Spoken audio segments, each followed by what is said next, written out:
राज्य शासनाचा मोठा निर्णय।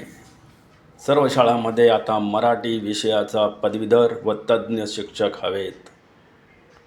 सरकारच्या आदेशाचे पालन न केल्यास शाळेची मान्यता रद्द करण्याचा इशारा सरकारने दिला आहे। 2020 पासून लागू असूनही अनेक इंग्रजी माध्यमांच्या शाळांमध्ये याची अंमलबजावणी होत नसल्याचे वास्तव समोर आले आहे। IB आणि केम्ब्रिज सकट सर्व शाळांना मराठी भाषा शिकवणं बंधनकारक हे अनिवार्य आहे। कायद्याने ते केलेलं आहे आणि आपण जी सूचना केलेली आहे येणाऱ्या शैक्षणिक वर्षापासून संपूर्ण महाराष्ट्रामध्ये याची प्रभावी अंमलबजावणी झाली पाहिजे।